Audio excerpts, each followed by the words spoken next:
So for the public, this is Gwen Whistler, and we just want to let you know we're waiting on some staff and a council member to join. So we're going to just be waiting for a little bit, but welcome to the meeting.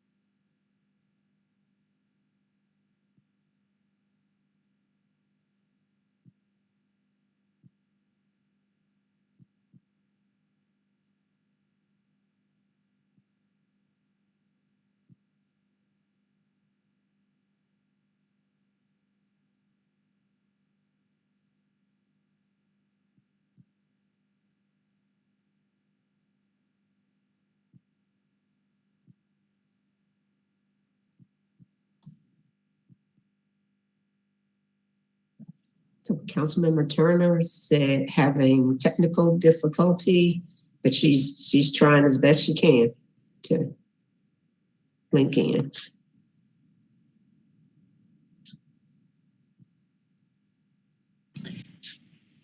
Well, I'll go ahead and do the preliminary for the public and all, and then we'll wait on Sage if she hasn't joined by then.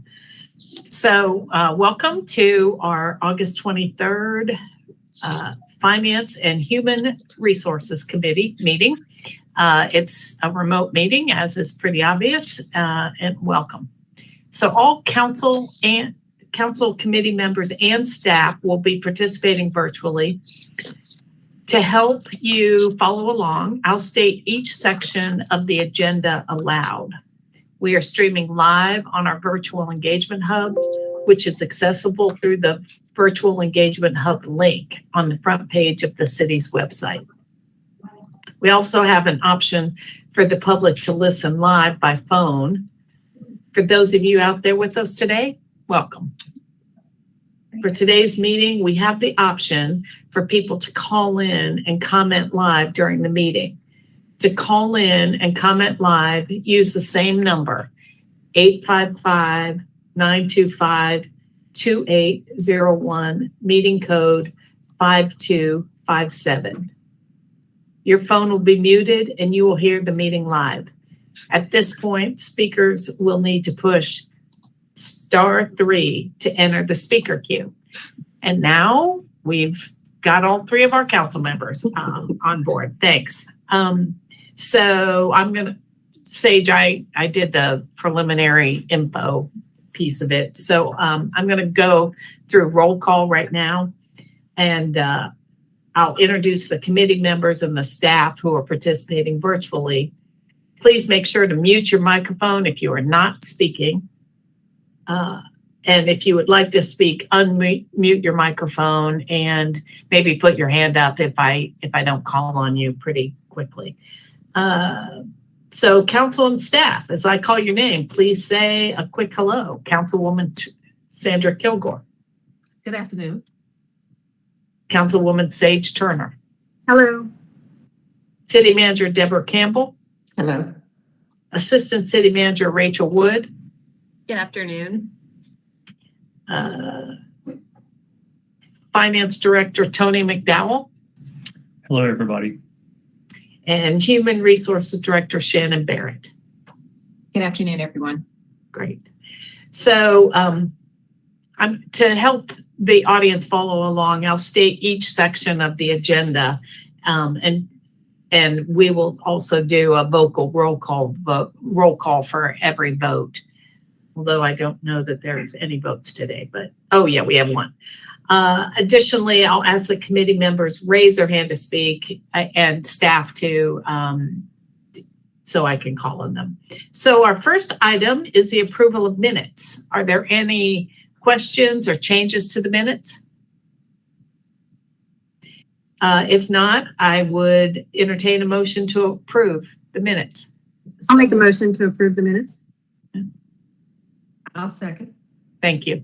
And so roll call vote, just give me a yay or nay whether you approve those minutes. Councilwoman Kilgore, Yay. Councilwoman Turner, Aye. and I'm an aye also. Okay, so our next item is a CFO update. And I'm going to turn it over to Tony McDowell, our finance director. All right. Well, thank you, Councilmember Whistler, and good afternoon, everybody. Our first item today is the CFO report, and Alicia's bringing up some slides. Becky Ogles, our assistant finance director, is also here today, and so Becky and I are just going to run through a few slides to kind of give you all an update on where we're at with our year-end close and audit. And this is going to be a recurring agenda item that you all see over the next few months as we work our way through the audit. So Alicia, you can go to the next slide. Okay, so some key takeaways from today's presentation. So Becky and I are happy and excited to tell everyone that the year-end audit process is underway and it will continue through the end of October. I think excited is the right word. Becky can maybe correct me when she comes in here in a little bit with another way of describing it, but it is underway and we're happy to be here to give you all an update. Second key takeaway is much like with the budget process, there are key milestones and statutorily required deadlines that must be met, and the success of the process requires the assistance of all city departments. And really, I think what this bullet's trying to say is, or trying to communicate, is that the budget process gets a lot of attention. We spend about 6 months or so talking to you all in public meetings about the budget process. The audit process is very different. We don't have public meetings. We're trying to stress to our departments more and more, and have been over the last few years, that their role in the audit and how their role plays how they play a key role in the success of the audit. And we're also, through these updates with you all, trying to make sure that we share information with council and also with the public as we go through the process, because the audit process is very, very important and equally important to the budget process. And that last bullet kind of speaks to that the completion of the year-end audit and submittal to the local government commission is critical to the city's ability to issue debt and maintain its credit ratings. And you'll see in a few slides, we have some debt issuances that are coming up pretty quickly in the new year that we really have to stay on schedule for this year. But not to say the budget isn't important to the LGC and the rating agencies, but it really is the year-end audit and the report that we will prepare and submit over the next few months. That's the report that they use when they evaluate how well we're handling our finances here at the city of Asheville. And so it's just critical that we make sure that we get it done, and we get it done without findings if we can. So next slide. So just some key deadlines and dates for this year's process. So as you all know, our fiscal year runs July 1 to June 30th. So our fiscal year 2022 ended on June 30th of this year. It's about, I guess, almost 2 months ago now. We leave our fiscal year open on our financial system for about 6 weeks after the end of the fiscal year. And that's in order to allow us to process invoices that come in July that were really for services that we provided in June. But on August 12th, I guess a couple weeks ago, we closed the finance department. Becky and her team closed the fiscal year 22 on our financial system. So I know in a lot of people's minds that you probably think, well, great, we're done. We can, we know what our fund balance is going to be. We know where we ended up and everything, but that's not the case for several reasons. One is we still do have some invoices that come in for services rendered before June 30th that we have to accrue back to last fiscal year. In fact, we got just last week some invoices from the county for some of the shared programs that we have with them. So there's still some invoices that we have to enter in the system. There's still also some revenue that we have to record for last fiscal year as well. There's a 90-day accrual window here in North Carolina for certain revenues, and that includes our sales taxes and our state utility taxes. So we still have 1 more month of sales taxes and a quarter's worth of state utility tax revenue that will come in September, mid-September, that we have to accrue back to last fiscal year. And then finally, and this is really the kind of the biggest piece of it, is all the things that happen after the year is closed, the reconciliations, the adjusting journal entries, and then ultimately the review by our external auditors of all of our entries. And that's really what Becky and her staff are working on right now. Becky and I had our first meeting last week with the auditors. We schedule weekly meetings with our auditors throughout the process, and it's the same auditors that we had last year, PB Mayers. It's the same team of auditors as well, so that's good that we have familiarity with them, they have familiarity with us, and so that will certainly be helpful throughout the process. Really, one of the key deadlines for Becky and her team is completing what's called the trial balance, and that's really where we have basically all of our entries done on the revenue side, on the expense side, as well as our balance sheet accounts as well. And so we finish all those entries up, hopefully in the next 4 weeks or so, and then we'll provide that to the auditors on September 16th. The auditors will then complete their final field work, and that's really where they focus in near the end of September, where they really start to take a deep dive into the stuff that we provided them, the information we provided. And there's 2 weeks of that, and they'll actually be here on site for the week of September 19th. And then all that culminates with completion of the audit, and the deadline for the LGC for local governments in North Carolina to submit their audits is October 31st. They do give a 1 month grace period, if you will. So if you submit by November 30th, you're still technically submitted on time. But we definitely want to make that October 31st deadline this year. And as we go to the next slide, I'll kind of talk through why it's really important this year that we stay on schedule with the audit. And that's because we have some debt we have to issue. And the LGC requires, before you can issue any debt or any new debt, the LGC requires that the audit be submitted. And if we do have any findings, we have to submit to the LGC any responses to those findings. And all that has to be done before we issue new debt. And we do have some new debt we have to issue. I think, as you all know, as a part of our capital improvement program, we issue short-term bank loans. And as we are working on projects, we eventually go back and do the long-term debt. And so right now we have a short-term bank loan that we took out in June of 2020 for $25 million. It's associated with our GEO bond program. And that bank loan has a maturity date of June 2023. So what that means is that we have to convert that short-term loan into a long-term debt issuance by June of 2023.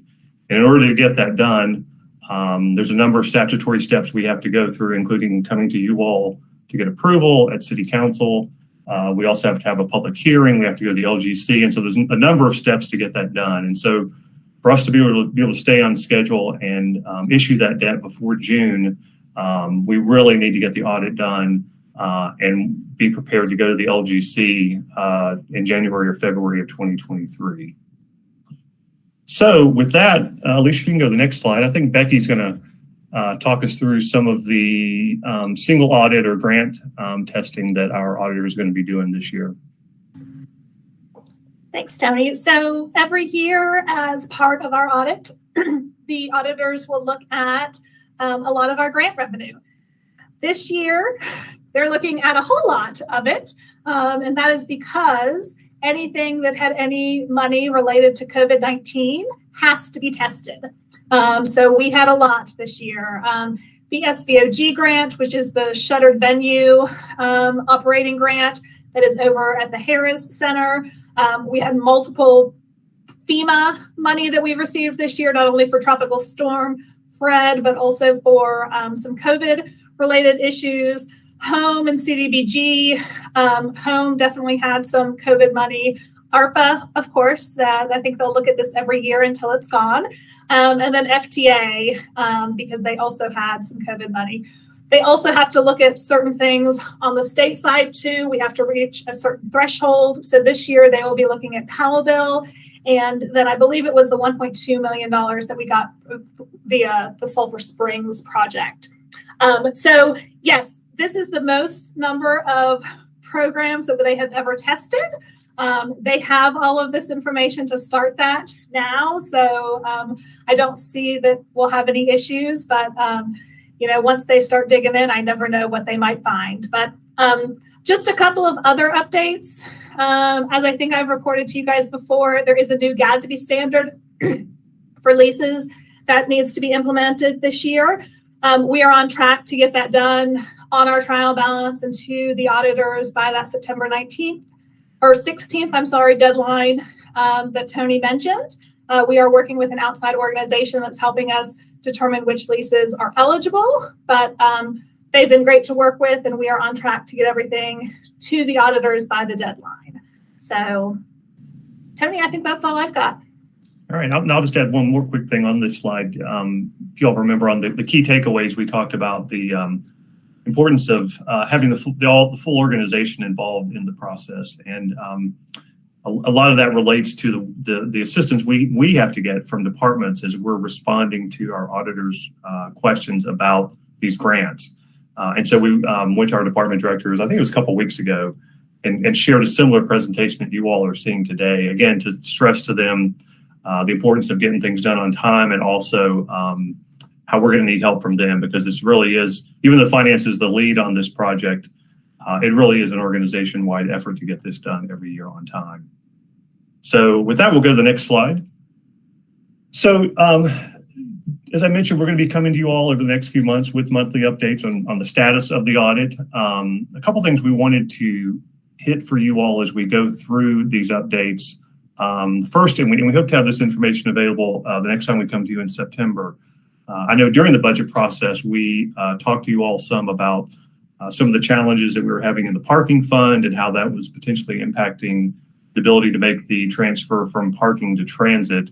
So I believe we're going to be at a point by the end of September. Again, we won't have final numbers, but we should be able to come to you all at your next update and kind of give you all an update on how we ended the year in parking and transit, where the parking garage revenues ended and those kinds of things.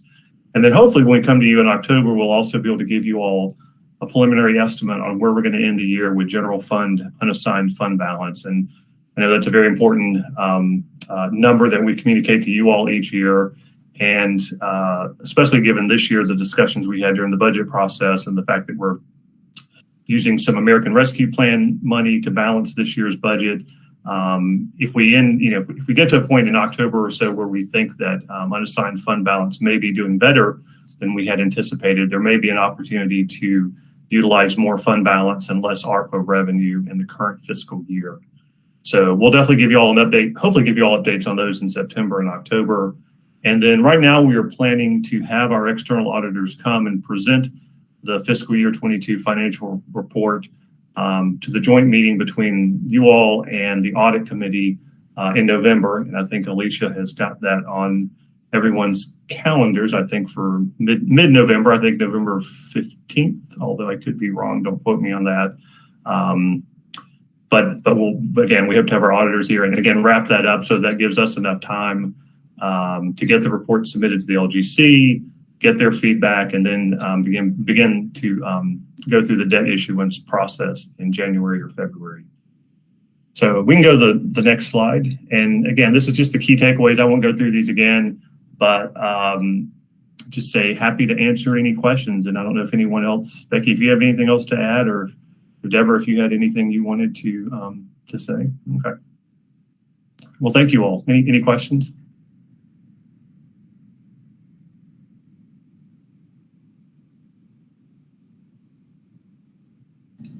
I think you're on. Thank you, Tony. I appreciate that. I'm really hoping that we don't have any findings this year. We are too. Okay. It would be really nice in my last finance committee. So the next item is the human resource update, and I'm going to turn that over to Shannon Barrett, our director of HR. Thanks, Shannon. Thank you. Good afternoon, everybody. I'm going to pull up presentation here and share it with you all. Oh, Alicia's doing it for me. Thank you, Alicia.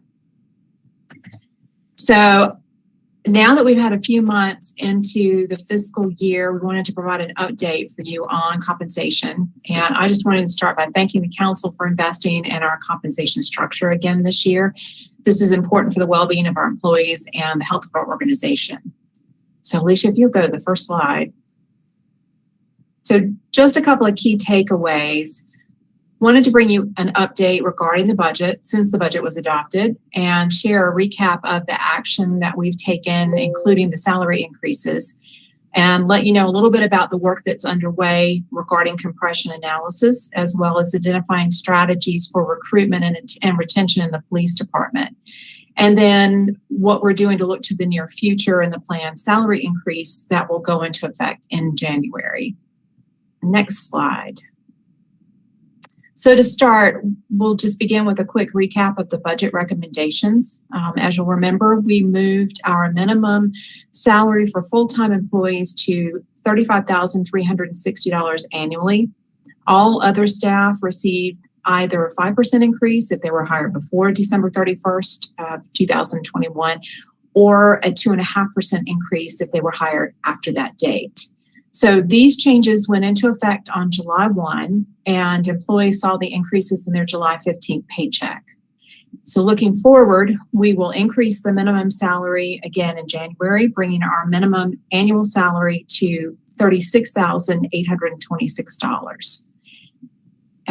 Implementing the new salary increase was step one. Once we had that work completed, we turned our attention to compression analysis and associated with the July increases. So we're also working with the police department, with APD, on developing options for recruitment and retention incentives. The next slide. So let's start with compression. And I want to share a little bit, just a framework or definition of how we're identifying compression in our organization.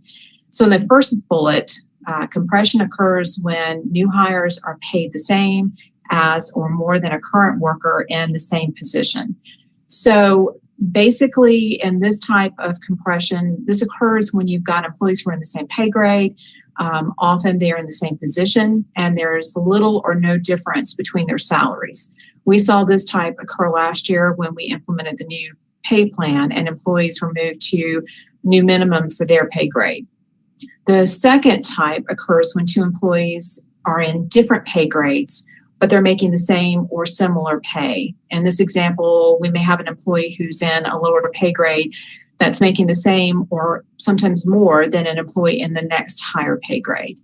And then the final type we're analyzing is the supervisor-employee relationship. So this occurs when an employee's pay is significantly close to their supervisor. And we're looking at a range of about 80%. So if an employee is about 80% into their supervisor's salary, we consider that compression. Next slide. So after we completed the implementation of the new salary rates, our compensation staff began work on analyzing the impact of those changes. We could see where everyone landed, and so now the real work begins. We also hired a consultant to provide some additional capacity to crunch the numbers. At this time, we're anticipating having preliminary analysis completed by mid to late September. That analysis will give us more insight into the three compression scenarios I shared, how many employees are impacted, et cetera. From there, we'll identify the most egregious compression issues. We'll review by department and by pay grade and position to identify those that are a priority. That information will allow us to determine the cost to make adjustments to improve compression. We'll also work to forecast the impact of the January adjustments once we have a good sense of where we are now. So once we have that information, we'll be able to develop recommendations for immediate adjustments and any additional changes to consider in next year's budget. Next slide. So moving to recruitment and retention, you're all aware of the staffing challenges that the police department has been dealing with. And HR and finance staff have been working with the department to identify strategies to assist with both retention and recruitment. So I'll start with retention. In working with the department, we reviewed some programs that were already in place, and we determined that we could adjust one of the existing programs. The Advanced Law Enforcement Certification Program, currently employees were receiving a one-time 5% lump sum payment. once they completed their certification. And so as of August 20th, they will now receive an ongoing 5% supplemental pay. So once they complete this advanced certification, they will be eligible for the 5% supplemental pay, and this will provide greater recognition of the value of the advanced certification. And Chief Zach feels that this will help them with retention.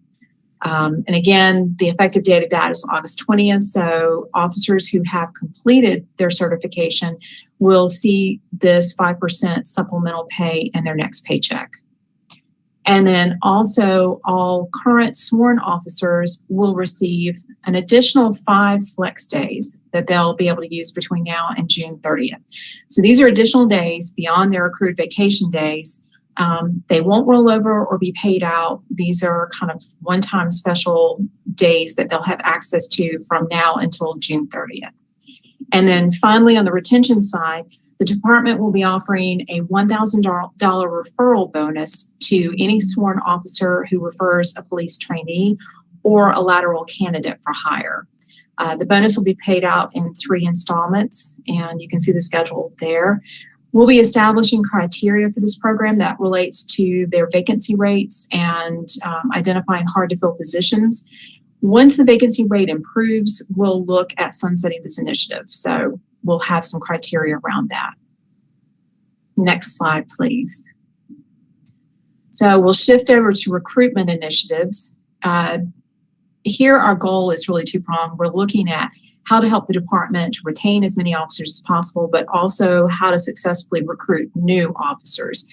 So with that in mind, the department will be offering a recruitment incentive for any certified officer who chooses to transfer to Asheville as a lateral hire.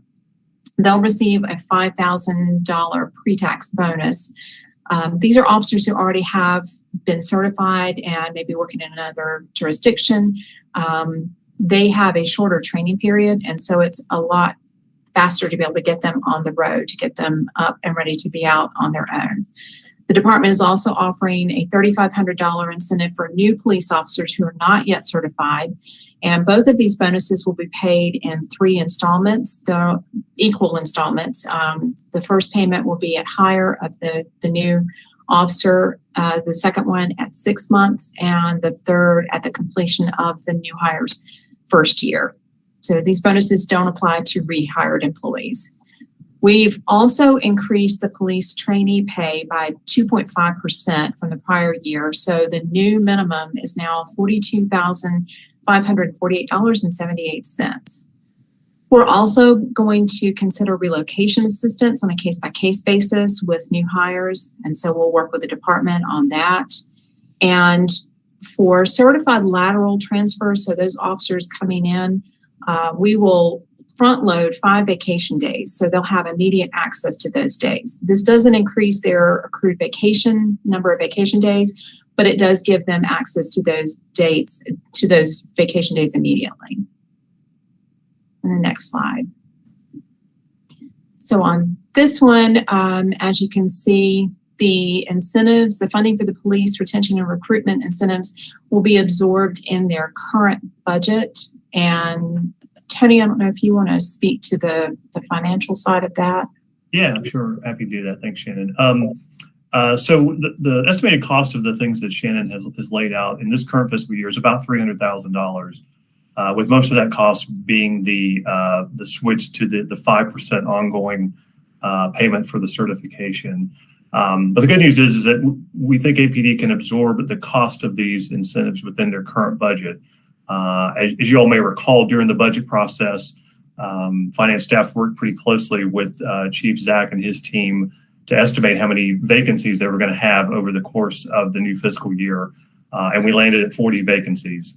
Unfortunately, they've had a fair amount of turnover in the last few months that's exceeded what we were anticipating, including the loss of, I think it's now maybe up to 8 officers in the last couple of months. And so we went back and working with Chief Zach and his team, looked at where they're at now, looked at their hiring plans for the next few months. And we think we can adjust that vacancy rate up to 50 vacancies now, so 10 additional positions. And we're going to use that money to fund the recruitment and retention incentives that Shannon outlined on the previous slides. So thank you. I'll turn it back over to you, Shannon.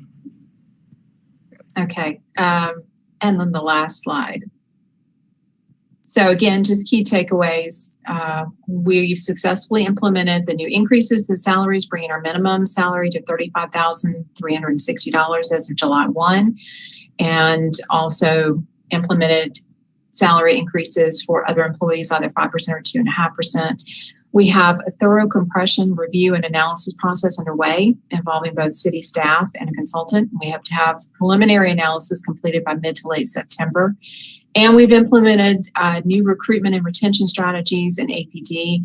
We'll use these strategies as a template for similar approaches in other departments who may be dealing with similar recruitment challenges, areas where they may be seeing a lot of turnover or hard to fill positions. And then again, we'll be looking at the January increases, so the change coming up in January to the minimum annual salary, moving that to $36,816, and doing some forecasting on what compression impact that may have. And that is it for our update. Any questions? Shannon, I really appreciate this work. It looks like, you've been incredibly creative and thoughtful about these issues. And I certainly hope that, implementing these are great. And also, just kind of continuing to be open to other ideas that are coming out. I know that the city relative to police department, of course, the city is a little different than other organizations because most people don't have police departments, but you've just been really creative, and I appreciate it, and hope this starts to work a little bit.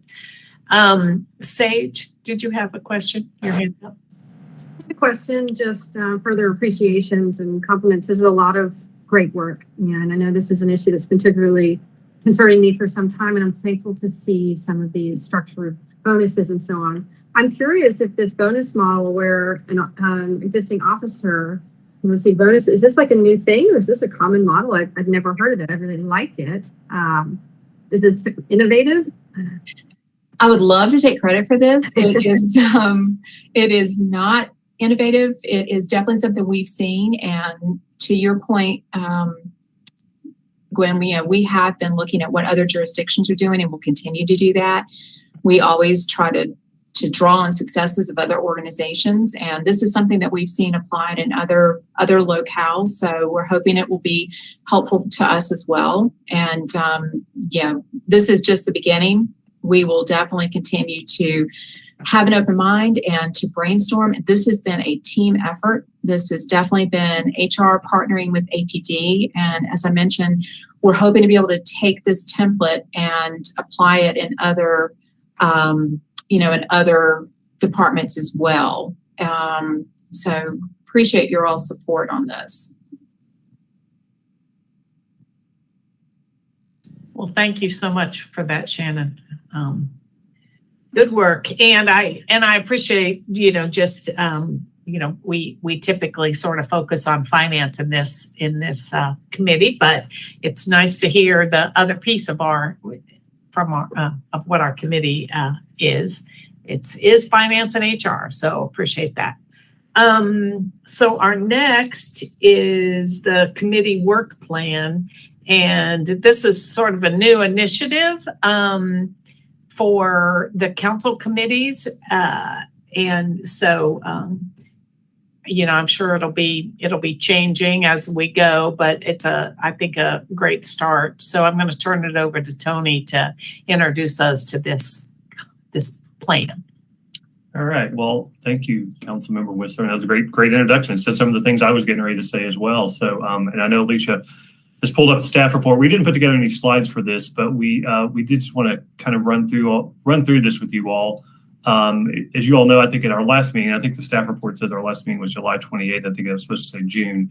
But at our June 28th meeting, we asked you all for some topic suggestions, some things you wanted to hear from us over the next few months. So we took the feedback that we heard from you all in June, and we put together a tentative schedule. And I kind of run through that quickly in a moment. But yeah, what staff is hoping to do, and with Rachel Wood leading us on this, and Nikki Reed also getting us started with the HCD committee, is to move toward using annual work plans to help organize the work of city council committees.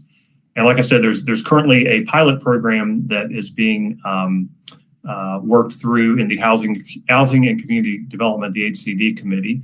And I think Councilmember Turner, I think you're on that committee, and so I think that was discussed with you all at your meeting last week. And so what we hope to do is to utilize some of the experience from the HCD work to inform development of work plans for the other council committees as well throughout the fall. And so this is really kind of our first step in that process. It's not a full-blown work plan. It's not tied back to your strategic goals and those kinds of things, or the organizational work plan, but it's really just kind of a list of topics that staff has identified that we would like to bring to you all over the next few months. And so I'll just kind of quickly go through that. Alicia, if you can scroll down just a little bit. So I already mentioned the audit updates. So, we'll be coming to you all in September and October with those. One of the things we heard from you all at your last meeting was a desire to hear some more information about what I'll call our capital improvement program in general, and specifically around where we're at with our GO bond projects, and what are our debt issuance for the current year that we have planned, as well as what does the CIP process look like for the upcoming budget year, and all of that leading up to a potential GO bond referendum in November 2024. So we will be likely covering those topics in September and October. I hope to be able to have our consultants, our financial consultants from DEC and Associates out of Charlotte, come to one of those meetings to do a presentation to you all as well. The other thing we would like to do in October is bring a first quarter financial report to you all. I know Councilmember Whistler, you've been on council for a while. You probably remember we used to do quarterly reports. We've kind of gotten away from that, with COVID and everything the last few years, but we want to get back to providing those reports. And so we will bring you all the first quarter report at your October meeting, and then it will go to City Council that night. And then I mentioned the joint meeting in November with the Audit Committee. I didn't put a November or December meeting in. I'm assuming most likely with the holidays and the transition to new council, we probably would not have a meeting in December. But then we would reconvene with a new committee in January, and that's great because it lines up with the beginning of our budget process. And so we would come to you all and discuss some of the things that we think are going to be some of the major items, major areas of topic during the budget process. We know already reparations funding is something that has been discussed, and what is that level of reparations funding moving forward. Shannon mentioned compensation. Healthcare is likely to be an issue this year since we haven't increased our contribution in a couple of years, or more like 5 years, I think now. And then we would bring you all the second quarter report. And then finally, and this is really as far as we kind of got in planning for now, I think as you all know, we typically bring you all the fees and charges to look at before those go to City Council. We're targeting February for that.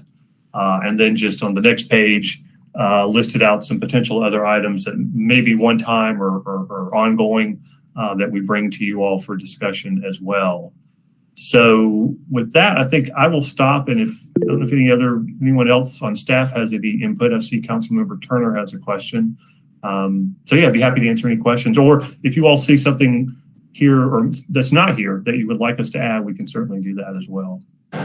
Sage? That's where my request is. I would love to get a primer on bonds. Say if we were to look at 2024 bond cycle, I only know so much. Like I know there's a year leading up to it and there's all these things that must be done, but I don't really understand the process, and I would love a detailed primer on that. Yeah, and that's exactly what we had in mind with either the September or October meeting. And I really would like to get our consultants to come because they've come before and presented to this committee. Councilmember Whistler probably remembers, and they do a great job of walking through our debt model and how the debt issuance works and all that. So I really want them to come and be able to talk to you all. That's great. Yeah, that would be great. Thank you. The thing that I would like you to consider is for any of our funds that are, and I'm having a brain freeze right now, the funds that make money. Enterprise. Enterprise fund. Geesh. I would like, sorry about that. It was like, I would like that, on sort of a rotating basis, we look at those funds with the idea of getting them closer to break even if possible. So, for example, I know the golf course, we have the new agreement. I'd love to hear about the tennis, how Aston's doing, etc. So we used to do that. We used to, like maybe once every 6 months, go through those funds. Like I know the Nature Center used to come to us, and really some of the innovative ideas about how to make those funds a little less drain on the general funds came out of this committee. So I would love to see us get back to that cycle and look at the operations of the enterprise funds. Deborah, did you? Yes, ma'am. Thank you. As part of our quarterly updates, Ms. Whistler, that is exactly what we want to Okay. do. So you're going to put that in. Absolutely. Okay. So that's great. You'll put that in with the financial update. That's great. Yes, ma'am. And a lot of this, as Tony said earlier, evolved out of some unfortunate missteps, miscommunication, or delayed communication with regards to the performance of a lot of our enterprise funds. So we want to make sure that we keep you all fully abreast in a timely manner of the performance of particularly the enterprise funds. Okay. And then the only other thing that I might ask that I can't remember when or how the Alcohol Beverage Control Board comes in front of council. I think in the past, we've just like taken a written report from them. But I serve as the liaison for that board, and I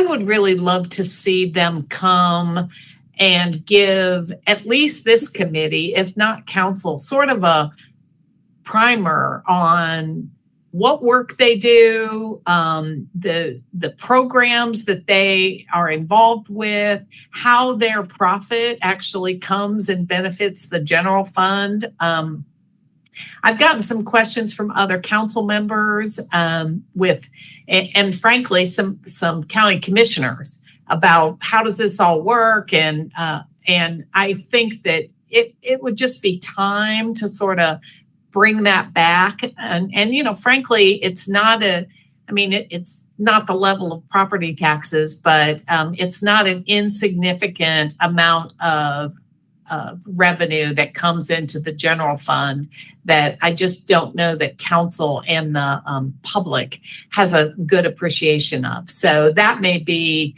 something that I'd like to see added to this committee's agenda.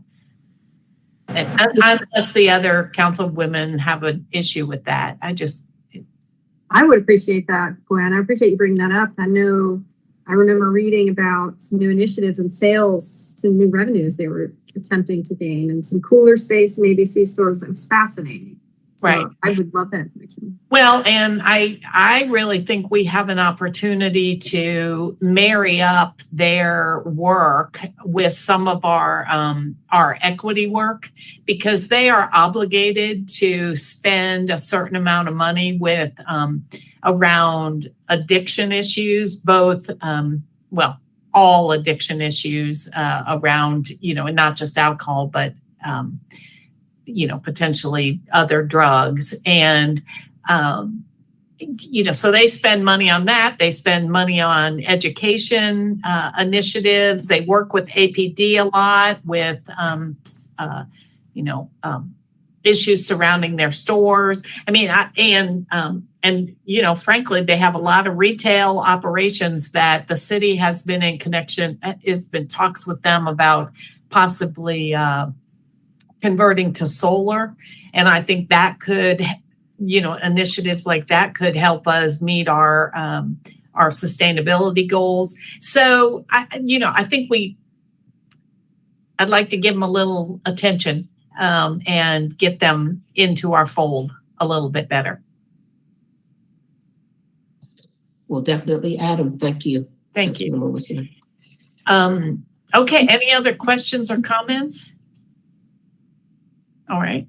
So with that, I'm moving on to the public comments. So we did not receive any comments prior to the meeting, but I will now open it up to the live public comments for up to a half an hour, and individuals would be limited to 3 minutes. And I'm sure there are hundreds of people out in the queue that are ready to talk to us. So I'm really excited to ask Alicia, how many people are waiting in the queue to speak to us?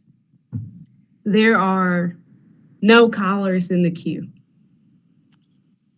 Well, maybe we answered all their questions, and so there's nothing that we can add further.